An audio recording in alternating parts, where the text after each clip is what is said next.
narasi yang sudah sangat masyhur sekali di kalangan kita bahwa Nabi Ibrahim alaihissalam mendapatkan wahyu lewat mimpi dari Allah Subhanahu wa taala untuk menyembelih anaknya Sayyidina Ismail. Dan kita juga sadar, dan ini harus diyakini oleh semua kita sebagai orang muslim umat Nabi Muhammad SAW, bahwa mimpinya para nabi itu adalah wahyu dari Allah Subhanahu wa taala, karena tidur yang dilakukan oleh para nabi bukanlah tidur sebagaimana kita tidur.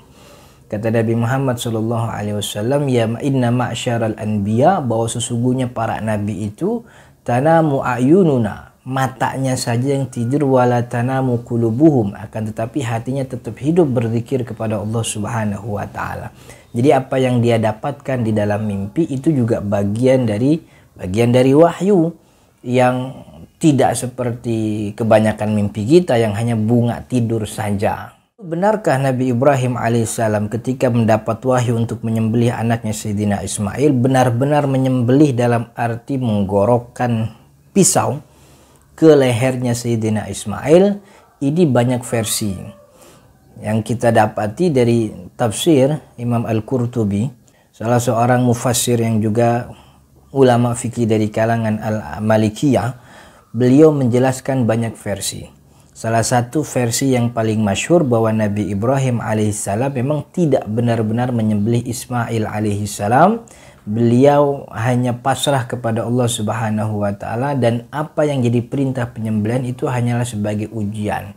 Karena kalau kita lihat urutan ayatnya, dalam surat As-Saffat ayat 103 Allah mengatakan falamma aslama, ketika keduanya sudah berserah pasrah kepada Allah Subhanahu wa taala, wa tallahu lil jabin. Beberapa mengartikan Nabi Ibrahim membaringkan anaknya lil jabin dan menghadapkan pisau kepada pelipisnya.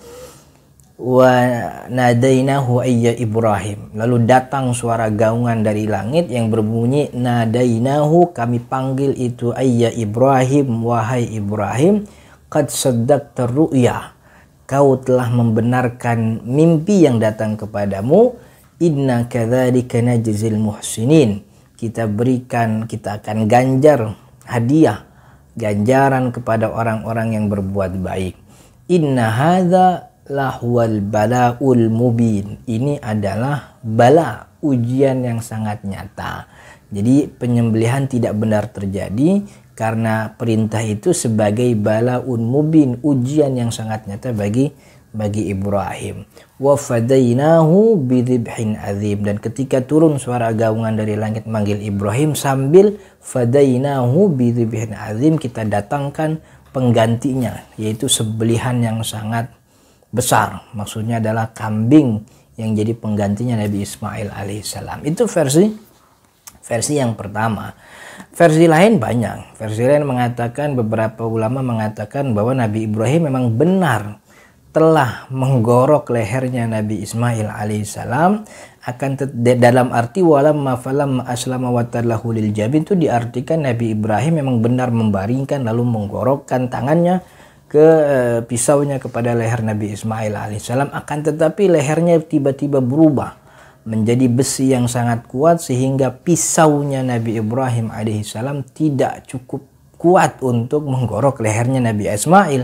Ketika itu terjadi, lalu turunlah wa fadainahu bidzibhin azim, datanglah dari langit kambingnya Habil yang dulu dipersembahkan oleh Habil ketika zaman Nabi Adam alaihissalam sebagai penggantinya Nabi Ismail alaihissalam. Lalu Nabi Ibrahim beralih dari anaknya menuju kambing untuk disembelih.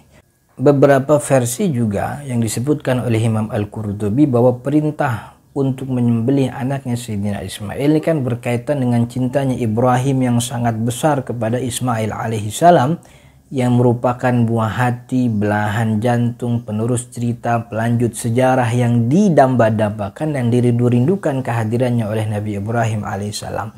Maka ketika itu lahir, cintanya sangat besar kepada Ismail. Allah menguji seberapa besar cintanya kepada Ismail jika dibandingkan cintanya kepada Allah Subhanahu wa taala. Maka Allah uji dia dengan barang, dengan benda, dengan anak yang paling dia cintai, untuk dihilangkan, untuk dieksekusi, untuk disembelih.